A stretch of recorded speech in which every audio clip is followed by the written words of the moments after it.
नमस्कार। पाठशाला 2047 में आप सबों का स्वागत है। अब हम लोग सूरदास जी द्वारा रचित भ्रमर गीत, जिसका संकलन एवं संपादन भ्रमर गीत सार के नाम से आचार्य रामचंद्र शुक्ल जी ने किया है, उस भ्रमर गीत सार का 17वां पद पढ़ेंगे। और इस पद के बारे में मैं ये बताना चाहूँगा कि यह पद भ्रमर गीत सार का सबसे लंबा पद है। कुल 64 पंक्तियों का यह पद है, यह चरणों का पद है। और यह भी बता देना आरंभ में ही आवश्यक लगता है कि यह पद एक तरह से भ्रमर गीत सार का बीज पद है और पूरे भ्रमर गीत का यह सार प्रस्तुत करने वाला पद है। लंबा पद है और इसमें अनेक पंक्तियां हैं जो कि व्याख्या के लिए महत्वपूर्ण है। तो पढ़ेंगे तो हम लोग पूरा पद और उसमें जो मुख्य मुख्य पंक्तियां हैं उन पंक्तियों को मैं इंगित करते जाऊंगा, जिस पर आप लोग खास ध्यान देंगे। तो अब आ जाए हम लोग मूल पाठ पर। उद्धव को उपदेश सुनो किन कान दे। चूंकि लंबा पाठ है इसलिए अर्थ, शब्दार्थ, सरलार्थ और व्याख्या और साथ ही साथ कलात्मक पक्ष सब पर एक ही साथ जो है हम बात करते चले हैं। उद्धव को उपदेश सुनो किन कान दे, यानी कि प्रसंग ये है कि उद्धव जी ब्रज प्रदेश में आ गए हैं।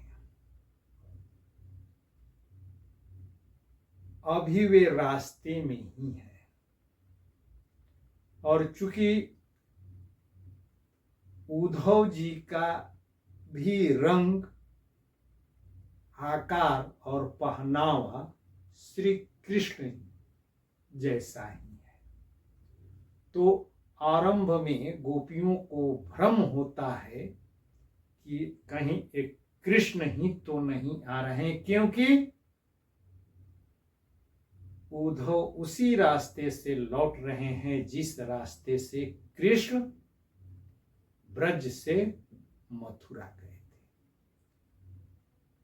तो उद्धव कृष्ण का और कुब्जा का संदेश लेकर के ब्रज में आ गए हैं।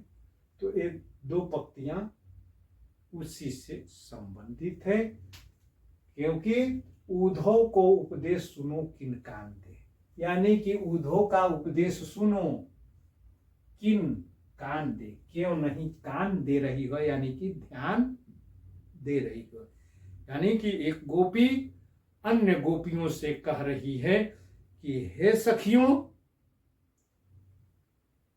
उद्धव के उपदेश को सुनो और ध्यान दे करके सुनो, कान लगा करके सुनो, क्योंकि सुंदर श्याम सुजान पठायो मान देव। ये उद्धव कोई सामान्य व्यक्ति नहीं है, बल्कि इन उद्धव को सुंदर श्याम सुजान पठायो। सुंदर श्याम यानी कि श्री कृष्ण, सुजान यानी कि ज्ञानी, यानी कि ये उद्धव वो है जिनको हमारे प्रियतम श्याम सुंदर ज्ञानी श्री कृष्ण ने यहां भेजा है।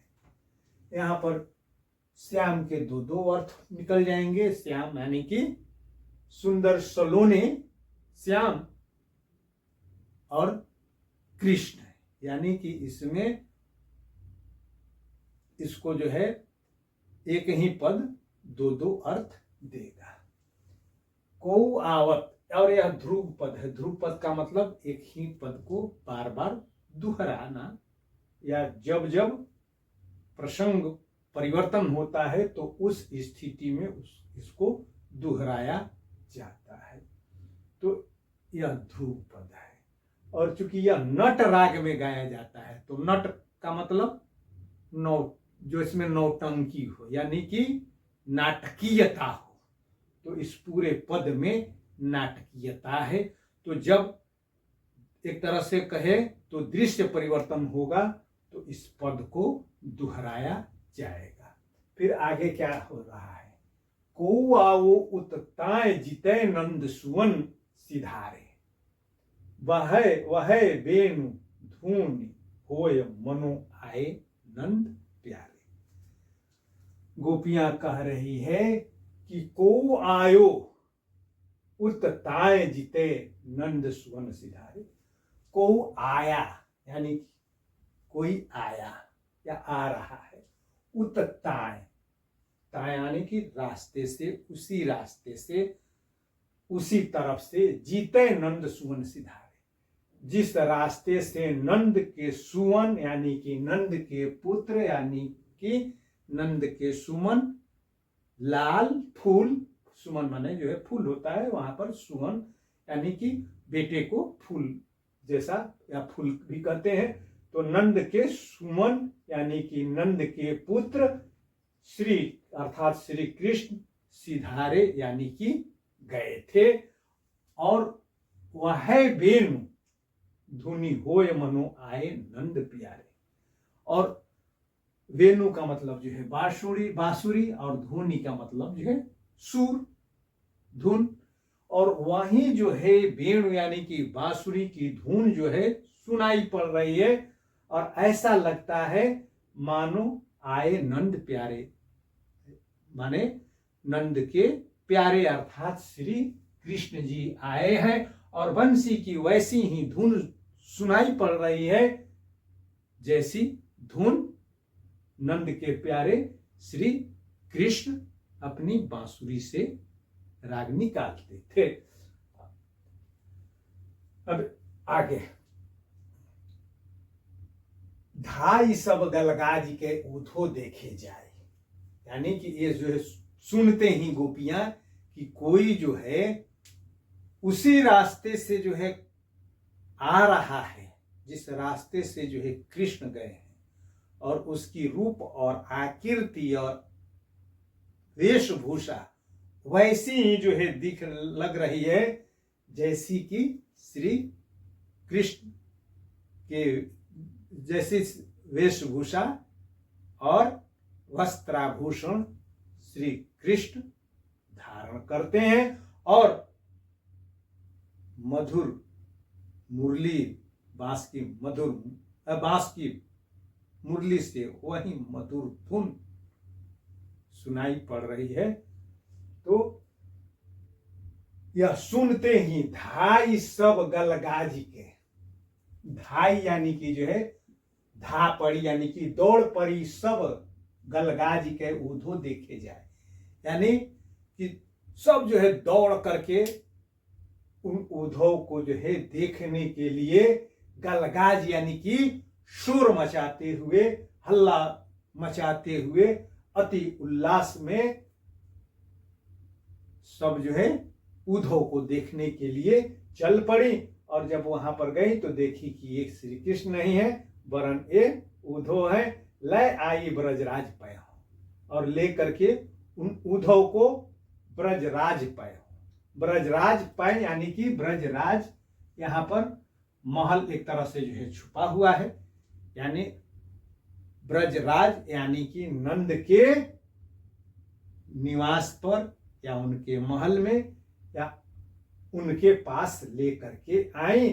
और जब उन लोगों ने सुन लिया था कि ये उद्धव है, जान गई क्योंकि मिली होंगी तो जो है बात हुई होगी, तो बात होने के बाद वो बताए होंगे उद्धव जी की मैं श्री कृष्ण का सखा उद्धव हूं और कृष्ण का संदेश लेकर के आया हूं। तब गोपियां आनंदित हो उठी और अति वह आनंद उनके उर न समाये। उर का मतलब जो है हृदय में समा नहीं रहा था, क्योंकि उद्धव उनके प्रियतम श्री कृष्ण का संदेश लेकर के आए हैं। और जब उद्धव पहुंचते हैं नंद के द्वारे, तब जो है अर्घ आरती तिलक दूब दधि माथे दिन्ही कंचन कलश भराया आनी परिक्रमा किन्ही। तब क्या हुआ, अर्घ उनको उनका स्वागत करने में स्वागत किया गया। स्वागत में क्या किया गया कि उनको अर्घ्य दिया गया, अर्घ्य समर्पित किया गया, उनकी आरती की गई और आरती करने के बाद उनको तिलक लगाया गया। तिलक किस चीज का, दधी का तिलक लगाया गया। किससे, तो दूब से, यानी कि तिलक लगाने के लिए उसको जो है दुर्वादल कहते हैं।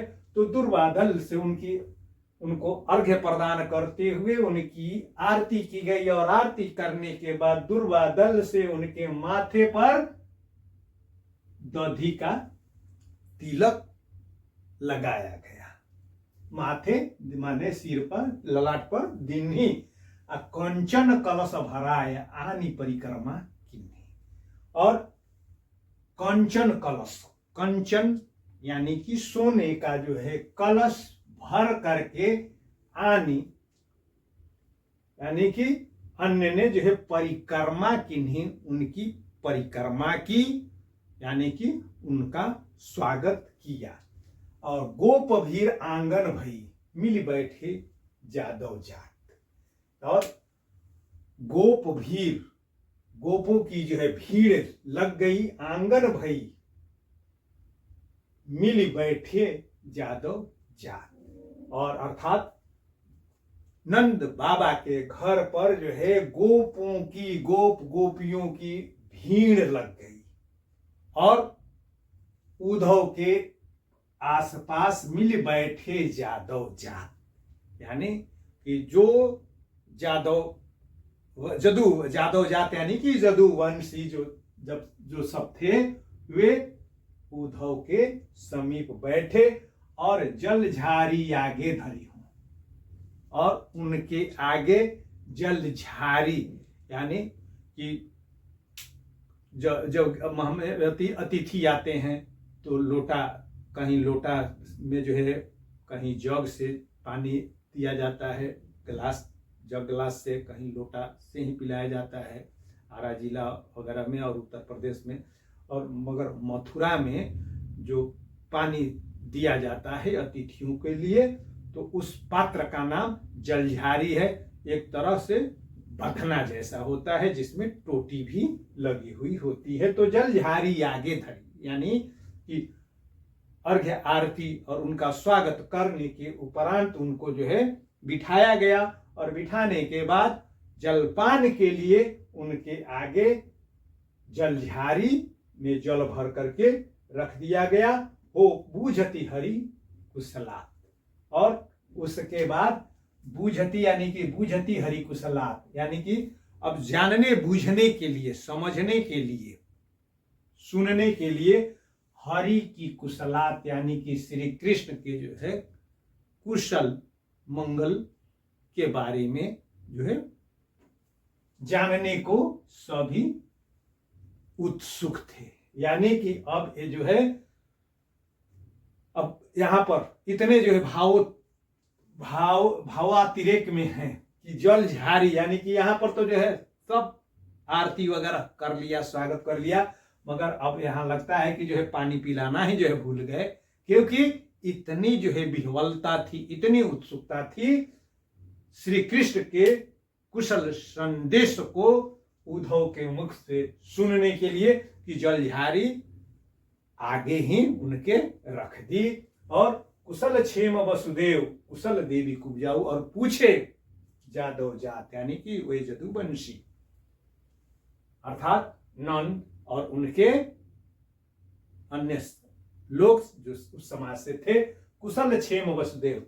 और क्या पूछे कि कुशल क्षेम वसुदेव, यानी कि वसुदेव की कुशलता, यानी कि वसुदेव कैसे हैं। वसुदेव कौन? श्री कृष्ण के जनक, यानी कि जिन्होंने उनको जन्माया था। जनक यानी कि जन्मदाता। और कुशल देवी कुब्जाओ, और देवी कुब्जा की कुशलता पूछी। फिर कुशल क्षेम अक्रूर, उसके बाद जो है अक्रूर जी की जो है कुशलता पूछी। अक्रूर जी कौन है? तो ये अक्रूर जी वही है जो कि कृष्ण को पहली बार ब्रज से मथुरा ले गए थे। और कुशल नीके बलदाऊ, और पूछे कि और बलदाऊ तो नीक है ना, यानी कि अच्छे हैं ना, ठीक से है ना। नीके यानी कि बलदाऊ की कुशलता के बारे में पूछा। और कुशल पूछी गोपाल की, और उसके बाद जो है कुशलता पूछी गोपाल की, यानी कि श्री कृष्ण कैसे हैं यह पूछा। रही सकल गहि पाए, और सब उनके जो है पाए यानी कि पैर को पकड़ लिए, यानी कि इतना जो है आदर और इतनी जो है आकुलता और व्यग्रता थी कि अब उनसे सहन नहीं हो रहा था विलंब, कि जल्दी से जल्दी वे जो है बतलाएं और सही सही जो है बतलाएं। रही इसीलिए सभी लोग या सभी गोपियां और जो है जादव जात के लोग उद्धव के पांव को पकड़ करके वहीं पर बैठ गए।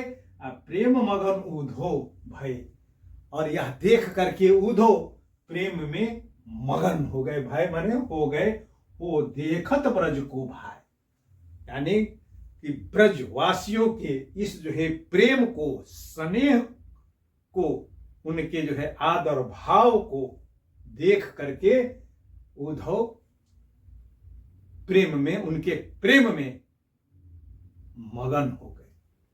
और मन मन उद्धव कहे यह न बूझिए गोपाल ही, ब्रज को हेतु विसारी जोग सिखवत ब्रजबाल ही। और मन ही मन यानी कि श्री कृष्ण के प्रति, वसुदेव के प्रति, अक्रूर जी के प्रति, बलदाऊ के प्रति, और सबसे बढ़कर के गोपाल के प्रति, और चूंकि उन सबके ये प्रतिनिधि हैं उद्धव, तो और स्वयं के प्रति उन गोपों के, गोपियों के प्रेम भाव को, उनके आदर सत्कार को देख करके उद्धव प्रेम मग्न होने के कारण अब मन ही मन उद्धव का है, यह न बुझिए गोपाल ही, अब ब्रज को हेतु विसारी जोग सिखवत ब्रजबाल ही। पीछे हम लोग जो है पढ़े हैं कि श्री कृष्ण जो है उद्धव मन यह निश्चय जानो वाला पद जो है पढ़े हैं कि श्री कृष्ण उद्धव को बना रहे हैं, एक तरह से उद्धव को सबक सिखाने के लिए, या उनके ज्ञान मार्ग के, या उनके ज्ञानी होने के दंभ को जो है तोड़ने के लिए जो है भेज रहे थे।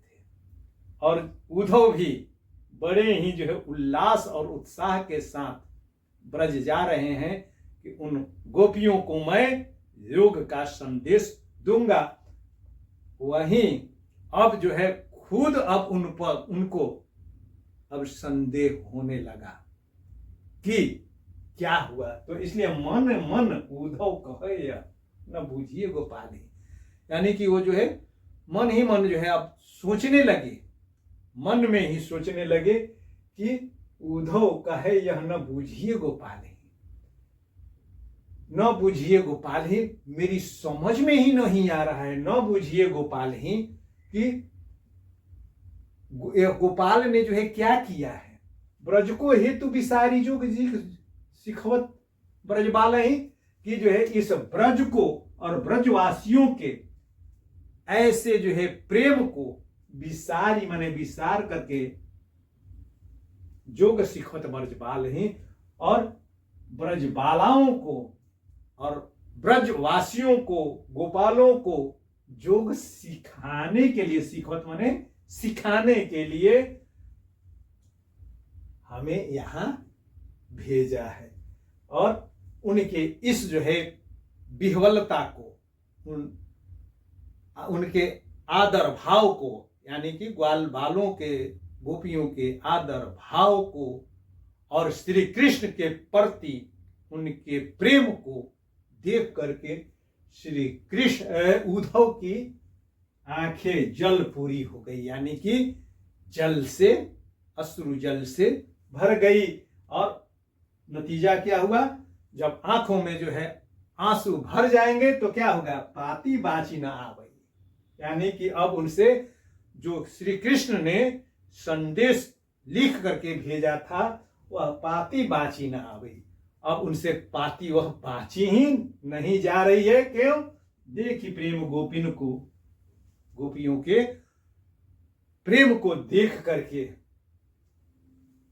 हो ज्ञान गरम गयो दूरी, जो ज्ञान का अहंकार लेकर के, जो निर्गुण के अतिरिक्त सब कुछ मिथ्या है का जो भाव उनके भीतर जो है कुट कुट करके जो है भरा हुआ था, वह उन्हें अपने स्वयं के जो है ज्ञानी होने का जो अभिमान था, गर्व था, गयो दूर, वह जो है दूर हो गया, तिरोहित हो गया।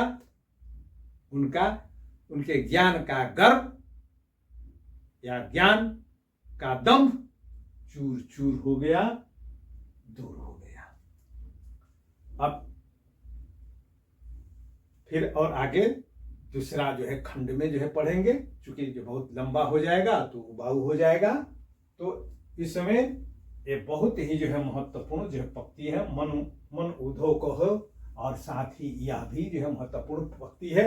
उद्धव को उपदेश सुनो किन कान दे, सुंदर श्याम सुजान पठायो मान दे, यानी कि यहीं से आप देख लीजिए कि गोपियां कि सुंदर श्याम सुजान पठायो, यानी कि इनको सुंदर श्याम सुजान श्री कृष्ण ने जो है पठाया है, उस श्री कृष्ण ने जो हमें जो है छल करके जो है चला गया, इसलिए इनको मान दो, सम्मान दो, चूंकि एक कृष्ण के द्वारा पठाए गए हैं, इसलिए इनकी बातों पर कान दो। यानी कि गोपियां अब यहीं से उद्धव को बनाना शुरू कर देती हैं। अब यहीं से अब रसाकसी अब आरंभ हो जाती है योग और ज्ञान के को लेकर के। और यहाँ पर मन ही मन, मन मन उद्धव कहे और न बुझिए गोपाल ही, यानी कि गोपियों के उस गोपियों के कृष्ण के प्रति प्रेम को देख करके उद्धव भाव विह्वल हो उठते हैं, और उनके उस प्रेम को देख करके उनका ज्ञान गर्व दूर हो जाता है। बावजूद अब आगे जब पढ़ेंगे तो उद्धव हैं और वो जो है संदेश लेकर के आए हैं, तो संदेश भी जो है सुनाना है।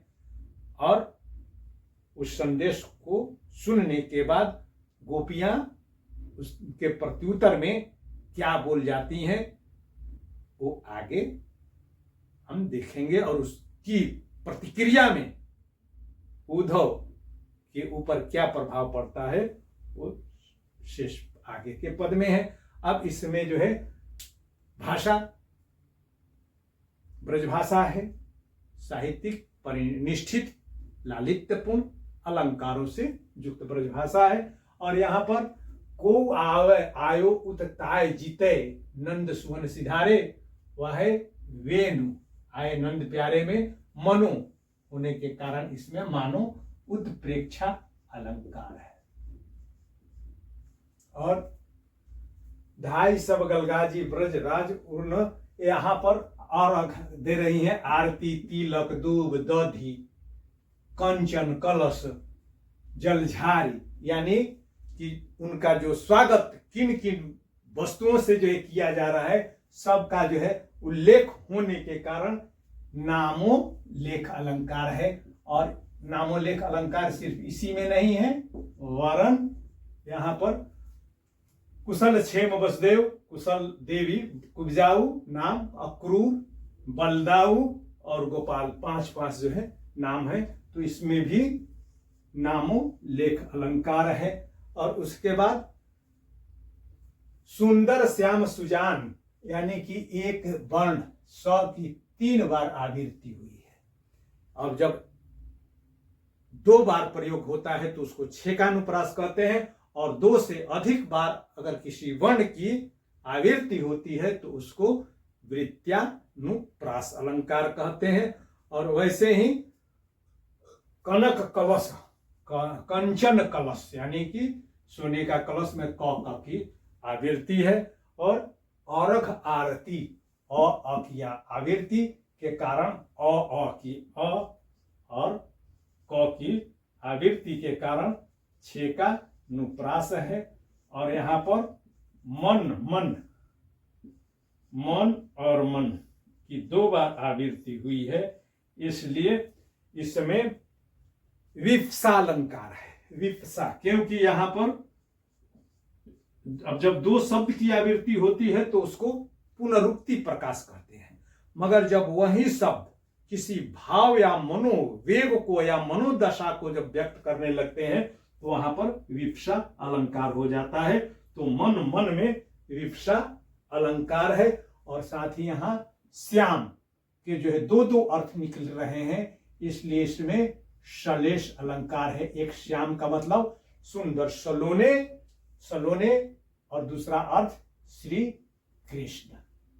तो इसमें यह अलंकार हो गया। और अंतिम में चूंकि तुकबंदी है इसलिए इसमें अंत्यानुप्रास अलंकार है। और रस, तो यह जो है शांत, चूंकि इसमें भक्ति की बात और जो है श्रद्धा और प्रेम की जो है बात है, इसलिए इसमें शांत रस है। और जब रस शांत होता है तो उसमें गुण माधुर्य होता है, रीति वैदर्भी और वृत्ति मधुरा होती है। और इसमें एक शब्द जो है कम पड़ता है, ब्रजराज पय। अब ब्रजराज पय यानी कि ब्रजराज के घर पे या उनके जो महल पे या जहां कहीं भी वो नियत निर्धारित स्थान है उस स्थान का जिक्र होना चाहिए था, मगर मात्रा